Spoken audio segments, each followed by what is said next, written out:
बिस्मिल्लाहिर्रहमानिर्रहीम। अस्सलाम वालेकुम। 11वीं जमात के तलबा व तालिबात, आज का हमारा मौजू है मिर्ज़ा फरहतुल्लाह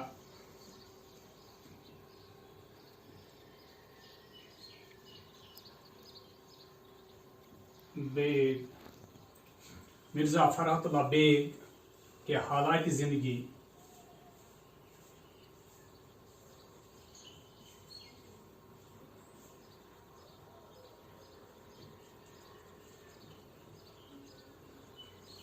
हालात ज़िंदगी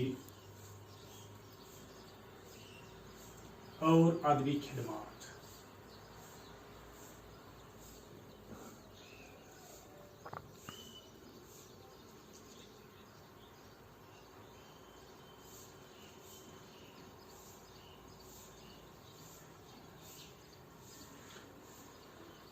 आप बखूबी जानते हैं कि जो एक कहानी सबक हमने पिछले 3 लेक्चर में पढ़ा, वो यही मिर्ज़ा फरहतुल्लाह बेग इस कहानी के इस सबक के मुसन्निफ हैं। आज हम इसके हालात ज़िंदगी और अदबी खिदमात पर रोशनी डालेंगे। मिर्ज़ा फरहतुल्लाह बेग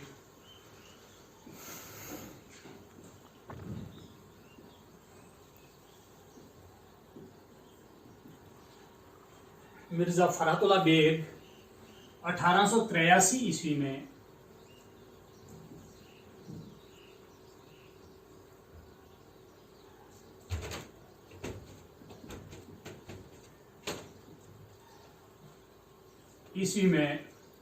दिल्ली में पैदा हुई है।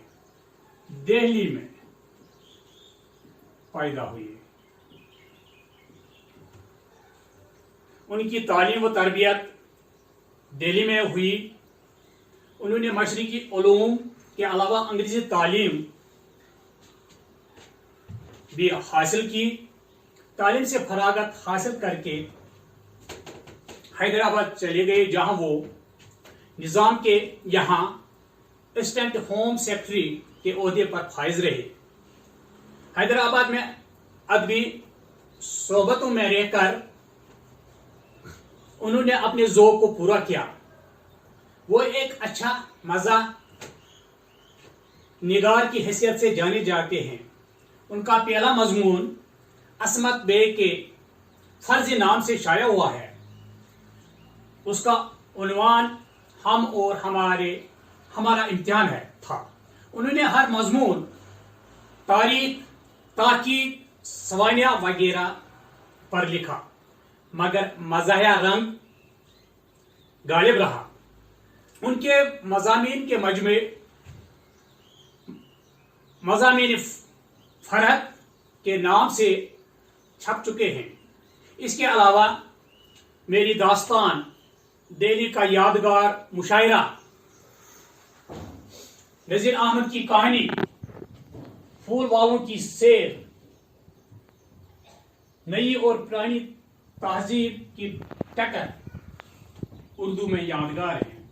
मिर्ज़ा फरहतुल्लाह बेग ने 1946 ईस्वी में वफात पाई। 1946 ईस्वी में वफात पाई।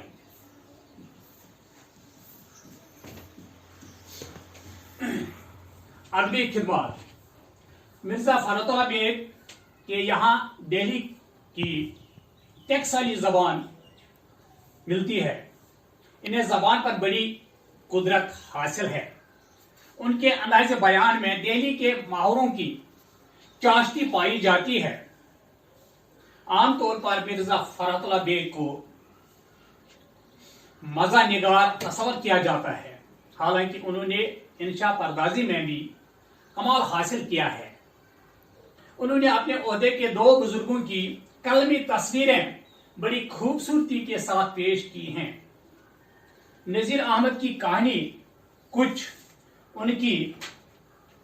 میری زبانی اور ایک وصیت کی تعمیر، ان کے اکثر مضامین اتنے دلچسپ ہیں کہ پڑھنے والے کو آخر تک کوئی اکتاہٹ محسوس نہیں ہوتی۔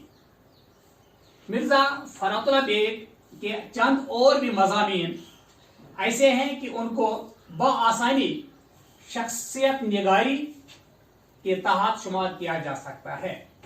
اس کے علاوہ جزیات نگاری اور محاورات کا برمحل اظہار ملتا ہے۔ ان کا کوئی بھی مضمون محاورہ بندی سے خالی نہیں ہے۔ مرزا فرات اللہ بیگ کے قلم سے سلاست اور فصاحت کا دامن بہت کم چھوٹنے پاتا ہے۔ یہ عبدالقادر سروری کی زبان سے۔ فرات کی زبان شگفتہ فارسی آمیز ہے اور بعض اوقات تمسخر کچھ اس طرح ملنا ہوتا ہے کہ جس میں پھول اور کانٹے نظر آئیں۔ یہ ڈاکٹر سید عبداللہ کا ہے، ان کے متعلق مرزا فرات اللہ بیگ کے متعلق۔ خوش مزاجی کی سڑک کی داغ بیر مجھ جیسے گمنام شخص کے ہاتھوں ڈلوائی گئی، یہ مرزا فرات اللہ بیگ نے خود کہا ہے۔ بقول عبدالماجد دریابادی، مختصر جملے، موزون الفاظ، خوش آہنگ لب و لہجہ، محاورات کا برمحل استعمال، نامانوس الفاظ سے گریز، وہ عناصر ہیں جنہوں نے فرات کی تاریخ کا تانا بانا بنا ہے۔ اس کے علاوہ لطیف ظرافت، مقصدیت اور کہانی کا عنصر مرزا فرات اللہ بیگ کے مضامین کا خاصہ ہے۔ اس طرح سے ہمارا آج کا یہ موضوع مکمل ہو جاتا ہے۔ وما علینا الا البلاغ المبین۔